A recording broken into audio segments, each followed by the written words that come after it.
Class 10th science chapter आपका 13 magnetism, magnetic effects of electric current. तो इस chapter में आप क्या पढ़ोगे? बहुत सारी चीजें पढ़ोगे, लेकिन हम अभी कुछ कॉमन चीजें डिस्कस करेंगे। जैसे कि सबसे पहले तो आप मैग्नेट बनाओगे। मैग्नेट एग्जाम में आ जाता है। कौन सा मैग्नेट? Bar magnet. मैग्नेट कई तरह के होते हैं, उनमें से एक बार मैग्नेट। उसका डायग्राम बनाने के लिए आ जाएगा। डायग्राम बनाओ तो आपको क्या करना है, ये बना लेना है इस तरह से। इस पे बीच में दोनों के पॉइंट लगा दो। इस पॉइंट के ऊपर 3 पॉइंट लगा दो, 1 2 3, ऐसी 3 नीचे लगा दो। दूसरी तरफ भी 3 पॉइंट ऊपर और 3 पॉइंट नीचे। बीच में सेंटर से 2 पॉइंट, 2 निशान ऊपर और उतनी दूर 2 निशान नीचे। सबसे जो ऊपर वाला पॉइंट है उसे पहले निशान से मिलाते हुए पहले निशान से मिला दो। दूसरे वाले पॉइंट को दूसरे निशान से मिलाते हुए दूसरे पॉइंट से मिला दो। और तीसरे वाला जो पॉइंट है वहां से एक ऐसी लाइन आधे रास्ते तक की लाओ और आधे रास्ते से यहां से। जो सेंटर वाली लाइन है उस पे सीधी लाइन ऐसे और ऐसे। यही काम नीचे वाले के साथ करो। नीचे वाला इस पहले निशान से मिला के यहां मिला दो। दूसरा वाला पॉइंट दूसरे निशान से होते हुए दूसरे पॉइंट से मिला दो। और तीसरे वाला आधे रास्ते तक ले जाओ और आधे रास्ते तक यहां से। इस पे एक तरफ नॉर्थ लिखो और एक तरफ साउथ। नॉर्थ से रे बाहर जाएंगे तो बाहर की तरफ निशान लगाओ सब पे, इस पे और इस पे, ऐसे ही इस पे और साउथ में अंदर घुसेंगे कि अंदर की तरफ निशान लगाओ, इस पे और ऐसे। यहाँ पे ये और ये बार मैग्नेट बन गया। और मैग्नेट के चारों तरफ क्या बनी? Magnetic field line. तो इसी से रिलेटेड अगला question, magnetic field lines. Magnetic field line की डेफिनेशन पूछ लेते हैं। They are imaginary line. Imaginary मतलब होती, दिखती नहीं, हम इमेज मान लेते कि ऐसी हैं। They are imaginary lines. ऐसा मान लेते हैं कि ये लाइन है। They are imaginary lines. They are responsible for magnetic field. They are responsible for magnetic field. ये ही मैग्नेटिक फील्ड के लिए रिस्पॉन्सिबल है। अब क्वेश्चन आ जाता है कि मैग्नेटिक फील्ड किसे कहते हैं? इसकी डेफिनेशन यहां लिख लेते हैं। मैग्नेटिक फील्ड दिखाई नहीं दे? मैग्नेटिक फील्ड किसे कहते हैं? किसी भी मैग्नेट के चारों तरफ वो फील्ड जहां पे मैग्नेटिक प्रॉपर्टीज को फील किया जा सके। जैसे ये मैग्नेट है पेन, तो इसके चारों तरफ उतनी जगह है जहां पे मैं कोई आयरन रखूं या कोई चीज रखूं तो वो इसे अट्रैक्ट कर ले या रिपल्स कर दे। तो मैग्नेटिक फील्ड को क्या कहेंगे हम? The field around a magnet. किसी भी मैग्नेट के चारों तरफ वो field in which the magnetic properties can be experienced। Magnetic property को एक्सपीरियंस किया जा सके उसे हम मैग्नेटिक फील्ड कहते हैं। Magnetic field around a magnet in which magnetic property can be experience. Magnetic field line पे वापस आ जाते हैं। They are imaginary line, they are responsible for magnetic field. फिर स्ट्रेंथ ऑफ मैग्नेटिक फील्ड, कहां पे मैग्नेटिक फील्ड ज्यादा है तो इसको हम लिखेंगे स्ट्रेंथ यानी ताकत। Strength of magnetic field depends on the closeness of field lines. आप ध्यान से देखो, ये जो पोल है ना, यहाँ पे ये फील्ड लाइन बहुत नजदीक है एक दूसरे के, तो यहाँ पे मैग्नेटिक फील्ड सबसे स्ट्रांग होगा। यानी ये सबसे पहले यहाँ से अट्रैक्ट करेंगे किसी चीज को, और ये लाइन जैसे दूर जाएंगी एक दूसरे से दूर होती चली जाएंगी तो मैग्नेटिक फील्ड वीक होता रहेगा। पूछें कि मैग्नेट के अंदर सबसे स्ट्रॉन्ग मैग्नेटिक फील्ड कहाँ होता है, तो हम लिखेंगे एट पोल। ये जो पोल, इन्हें पोल्स कहते हैं, पोल्स पे मैग्नेटिक फील्ड सबसे स्ट्रॉन्ग होता है। क्यों?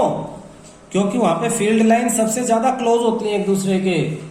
तो ये प्रॉपर्टी है, मैग्नेटिक फील्ड की जो स्ट्रेंथ है वो मैग्नेटिक लाइंस की, मैग्नेटिक फील्ड लाइंस की क्लोजनेस पे डिपेंड करती हैं। क्लोजनेस ज्यादा तो फील्ड स्ट्रॉन्ग, क्लोजनेस कम तो फील्ड वीक। फिर अगली प्रॉपर्टी फील्ड लाइन की, दे form a close loop. Close loop, ये देखो किसी भी फील्ड लाइन को देखना, वो मैग्नेट के अंदर से ऐसे होते हुए जाएगी, बाहर निकल जाएगी और ऐसे एक सर्कल क्लोज लूप बनाएगी, एक क्लोज लूप बनाती है। नॉर्थ से निकलती है, साउथ से फिर घुसती है, फिर अंदर अंदर अंदर अंदर नॉर्थ के अपने ही पॉइंट पे पहुंचते, किसी और के पॉइंट पे नहीं पहुंचती, अपने ही पॉइंट पे, और फिर बाहर निकल जाती है। They form a close loop. Next, they merge out. Merge out, merge out मतलब बाहर निकलना।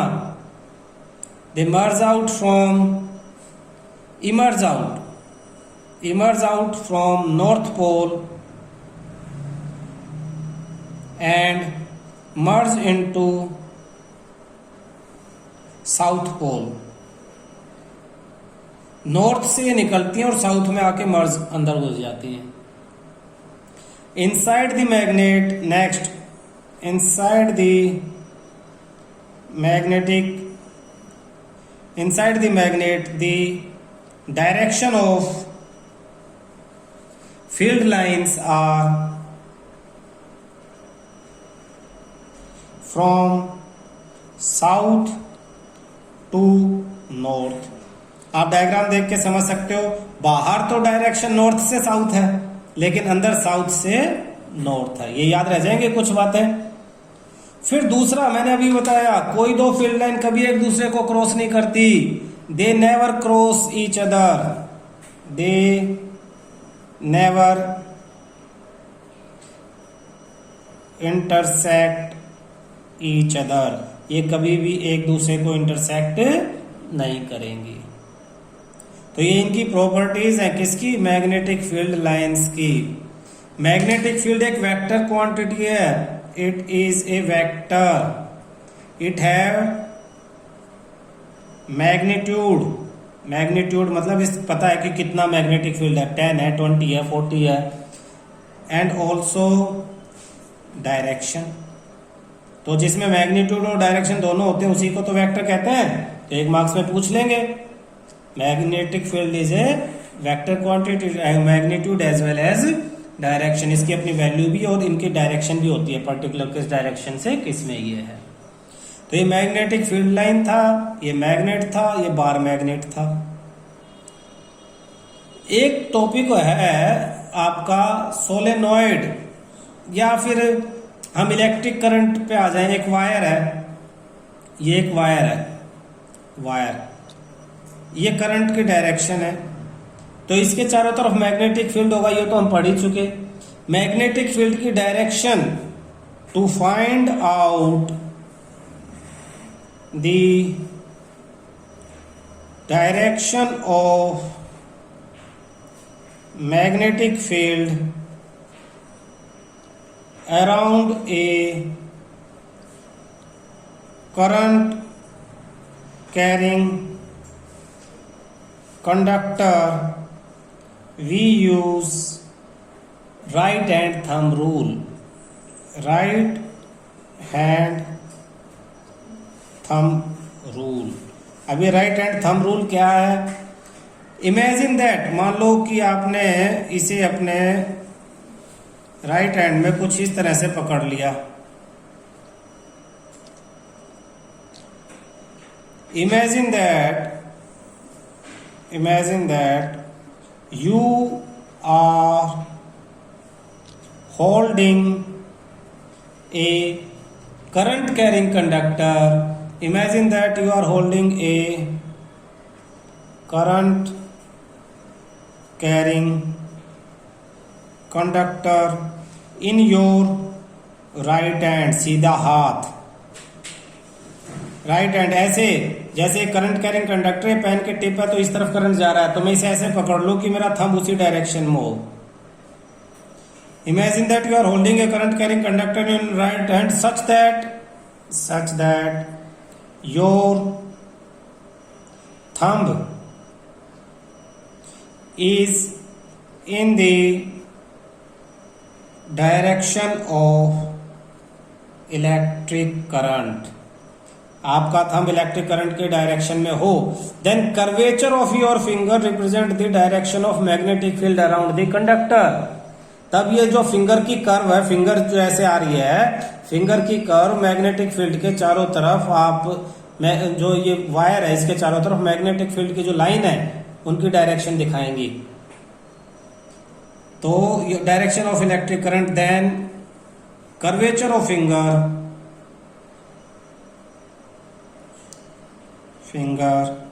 represent the direction of magnetic field around conductor। Conductor के चारों तरफ मैग्नेटिक फील्ड की डायरेक्शन बताएंगी। कैसे समझो, जैसे मान लो ये है, मैं इसमें एक वायर दे दूं, पेपर में तुम्हें कह दिया कि एक वायर है, उसमें करंट जा रहा है आपका ईस्ट से वेस्ट डायरेक्शन में, ऐसे। तो इसके जस्ट ऊपर मैग्नेटिक फील्ड, ए पॉइंट पे मैग्नेटिक फील्ड की डायरेक्शन क्या होगी, और बी पॉइंट पे मैग्नेटिक फील्ड की डायरेक्शन क्या होगी। अब ये ईस्ट टू वेस्ट जा रहा है तो ऐसे, पेन भी पड़ा ऐसे, पेन को मैंने राइट हैंड के थंब से ऐसे पकड़ लिया कि थंब उस तरफ है।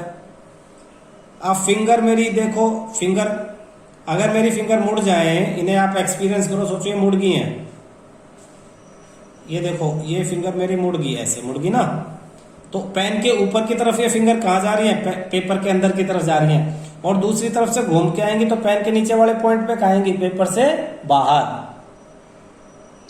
तो इस ए पॉइंट पे मैग्नेटिक फील्ड की डायरेक्शन क्या होगी, into the paper, into the paper, और बी पे out of the paper, out of the paper. बहुत आराम से कर सकते हो। देखो पेन ये रहा डायरेक्शन में, मैंने राइट हैंड से पकड़ लिया, थंब करंट की डायरेक्शन में होना चाहिए।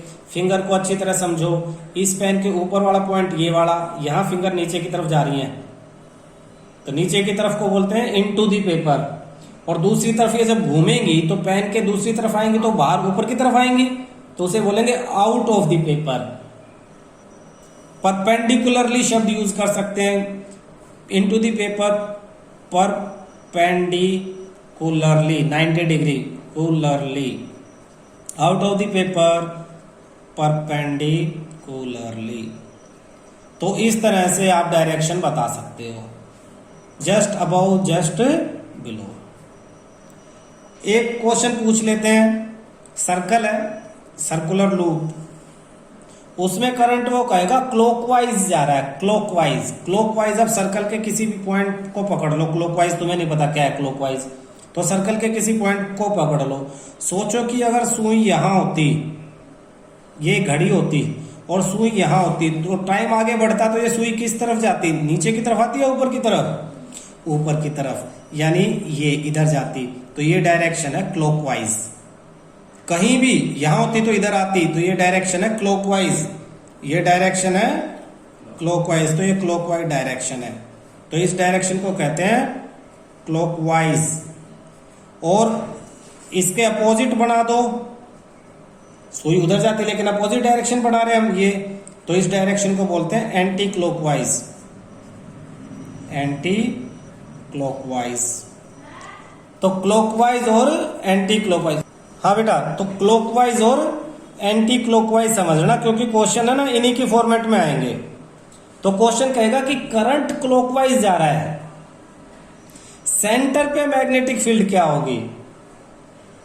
अब याद तो नहीं है, याद तो नहीं किया, लेकिन हमने राइट हैंड थंब रूल पढ़ा है। इस पेन को किसी तरफ रख लो, अगर इस तरफ रखोगे तो पॉइंटर ऊपर की तरफ होगा क्योंकि डायरेक्ट ये देखो एरो ऊपर जा रहा है, इधर रखोगे तो इसे नीचे की तरफ रखोगे। मेरा हाथ अंगूठा ऊपर है तो इधर रखना मेरे लिए ज्यादा आसान है।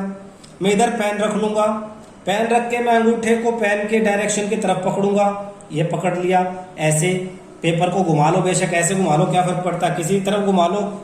मैंने तो बस क्या इस सर्कल के अकॉर्डिंग मेरा अंगूठा जाना चाहिए, ये गया, देखो जिस तरफ एरो उसी तरफ अंगूठा, पेन पकड़ लिया, इमेजिन कर लो। अब मेरी पेन के इधर पॉइंट है, इधर ये मेरी उंगली कहाँ जाएंगी, मुड़ेंगी तो अंदर की तरफ, ये देखो इनटू द पेपर। तो यहां पे जब क्लॉकवाइज करंट फ्लो कर रहा है तो सेंटर में मैग्नेटिक फील्ड की direction into the paper, paper के अंदर, इनसाइड। और अब यहां देखो,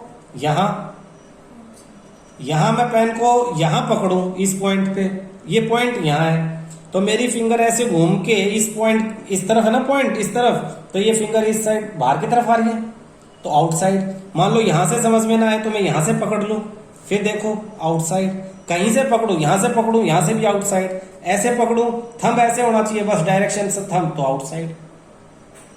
ये देखो एरो की तरफ थंब है और अंदर की तरफ मेरी फिंगर आउटसाइड। तो जब एंटी क्लॉकवाइज इसमें करंट फ्लो कर रहा है तो सेंटर पे क्या होगा, outside, outward, outside the paper, या आउटवर्ड, आउटवर्ड दी, या आउट ऑफ द पेपर कह सकते हैं, आउट ऑफ द पेपर, या perpendicular, perpendicular and out of the paper, और इसे कहेंगे perpendicular and into the paper. तो ये पॉइंट वो अंदर के बजाय बाहर भी पूछ सकते हैं, अंदर और बाहर दोनों भी पूछ सकते हैं। मान लो अंदर तो परपेंडिकुलर एंड है और बाहर ये एक पॉइंट है, सपोज यहाँ एक पॉइंट है इस पे, तो जब यहां से अंदर जाएंगे तो यहां से कहाँ आएंगे, बाहर। आप इमेजिन करो यहां से अंदर एक सर्कुलर लूप है, मैग्नेटिक फील्ड तो सर्कुलर लूप है, और सर्कुलर यहां से अंदर जाएंगे तो यहां से बाहर आएंगे, तो परपेंडिकुलर यहाँ पे आउटवर्ड, और यहाँ पे बाहर एक पॉइंट है तो इस पे इनटू दी, क्योंकि यहां से बाहर आएंगे तो बाहर से अंदर। ये इमेजिनेशन का चैप्टर है, इमेज करोगे आप मैग्नेटिक फील्ड को और इस तरह के रूल से आंसर आ जाएंगे। तो इस तरह का क्वेश्चन बड़ा पूछा जाता है पेपर में। नेक्स्ट टॉपिक देखना बेटा, नेक्स्ट टॉपिक आपके पास सोलेनॉइड। सोलेनॉइड वायर, जो कंडक्टिंग वायर है उसका अगर आप इस तरह से सर्कुलर ये बना दो, कैसे, बिल्कुल स्प्रिंग की तरह से, और इसमें से करंट पास कर दो, यहां से करंट भेज दिया, करंट इनमें से घूम घूम के यहां से निकल गया, तो इसके चारों तरफ भी मैग्नेटिक फील्ड डेवलप हो जाएगा, बिल्कुल बार मैग्नेट जैसा। एक क्वेश्चन पूछ लेते हैं कि सोलेनॉइड में कैसा मैग्नेटिक फील्ड, किस जैसा, बार मैग्नेट जैसा, यहां से अंदर यहां से बाहर। और यहां से एक ऐसे सोलेनॉइड बनाएंगे तो दूसरा ऐसे और तीसरा ऐसे करके बिल्कुल बार मैग्नेट की तरफ ऐसे, जैसे उसका बनाया था हमने, एक नॉर्थ पोल लिख दो और एक साउथ, नॉर्थ से बाहर निकल रहे हैं और साउथ के अंदर, ऐसे ही नीचे 3 लाइन नीचे ड्रॉ करो, बाहर वाली लाइन को ऐसे करके मिला दो, दूसरी लाइन को फिर मिला दो और तीसरी लाइन को हवा में छोड़ दो, बिल्कुल सेम उसी की तरह से। तो इस तरह से सोलेनॉइड बनाओगे, उसमें से जब करंट पास करोगे तो ये मैग्नेट की तरह बिहेव करेगा, solenoid behave as a magnet. और अगर इसके अंदर एक मेटल आयरन का कोई रोड रख दोगे, आयरन का टुकड़ा, सॉफ्ट आयरन कोर, ये आयरन रख दिया तो ये आयरन मैग्नेट की तरह बिहेव करेगा और इसे कहेंगे इलेक्ट्रोमैग्नेट। इलेक्ट्रोमैग्नेट, जब इलेक्ट्रिसिटी होगी तो ये मैग्नेट रहेगा, इलेक्ट्रिसिटी नहीं होगी तो मैग्नेट नहीं रहेगा।